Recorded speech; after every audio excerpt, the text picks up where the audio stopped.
Hey there, and welcome back to my channel. I try to get new videos out every week relating to minimalism, simple living, frugal living. So if you're interested in getting all the new info that I send out there, please be sure to subscribe.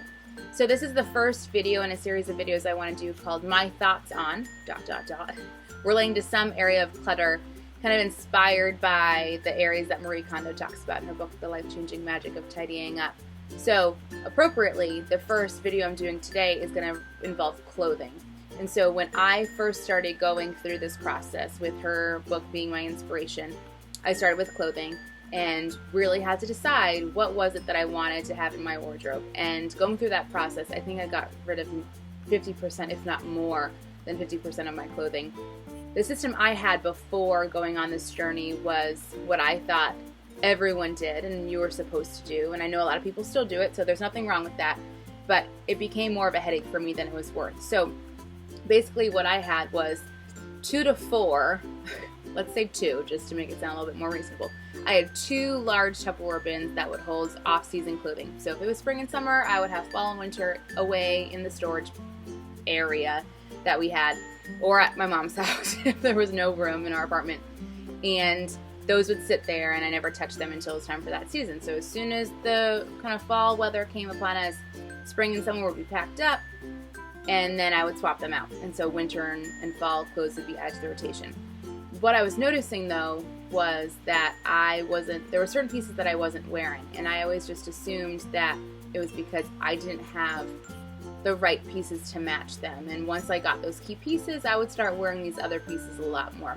So what I started to do was kind of go through my wardrobe and decide what was it that I really liked and what was I not.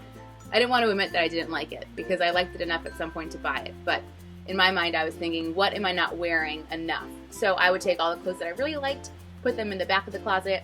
All the clothes that I wasn't wearing enough, secretly didn't like them, I would put to the front of the closet and kind of force myself to wear them, which seems like really weird, like a very strange thing to do. But I wanted to convince myself that they did work with my wardrobe. So I would wear these clothes and found that they either didn't fit, I didn't like the way they felt, they weren't comfortable, a whole laundry list of reasons, right? But I would continue to hold on to them because I thought one day I would find that special piece that would magically make everything work in my wardrobe. Anyways, going along with her process, I probably got rid of more than half of my clothing. I think I stopped doing this kind of like seasonal rotation.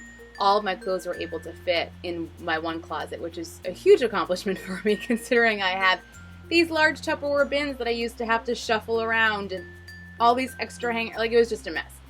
So the way it works now, which has been a long process for me in trying to decide what I want my wardrobe to look like, and this has come through lots of YouTube lots of video watching, especially relating to like the idea of a capsule wardrobe. So you have key pieces that kind of define your style, and you're building your wardrobe around that. So a big part of that is deciding what colors you like, what textures you like, and only buying pieces that support that. Those are kind of your supporting actors, if you will.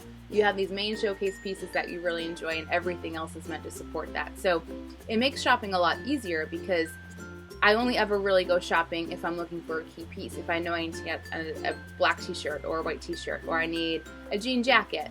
So having a goal in mind when you go shopping is a lot easier. And also having kind of a color palette that you work off of. As I was going through my wardrobe and really picking the pieces that I liked and that I felt looked really nice on me, I was noticing I was really attracted to more neutral tones and more jewel tones. So that's what I decided I need to kind of build up in my wardrobe. I'm going to wear lots of grays and lots of navy blues and lots of blacks, and we'll kind of support those with maybe more jewel tone colors, so like a deep red and a deep green, because those are the pops of color that I really like, or some purple in there. And it also makes it easier while you're traveling, which we're doing now, because all the pieces that I own go with one another. And the pieces that I don't go, I get to start recognizing that and get them out of the wardrobe. But for the most part, everything goes together. It all matches really nicely. So you're not worried that you can't pack this piece because it won't go with that. They all mesh together really nicely. And there's no one item that necessarily stands out in your wardrobe, but the idea is they all kind of blend together to create this kind of type of uniform that you have for yourself. And it requires very little thinking when you're getting ready, because everything works seamlessly together. So that way when I'm fumbling around in the dark at, I don't know, 5:30 to pick out my clothing in the morning, I'm hoping it's all going to go together, even if I'm not paying too much attention to it.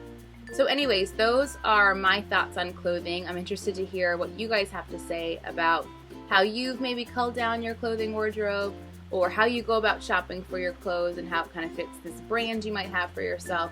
So if you haven't already, please be sure to subscribe, and I will see you guys in the next video. Thanks so much. Bye.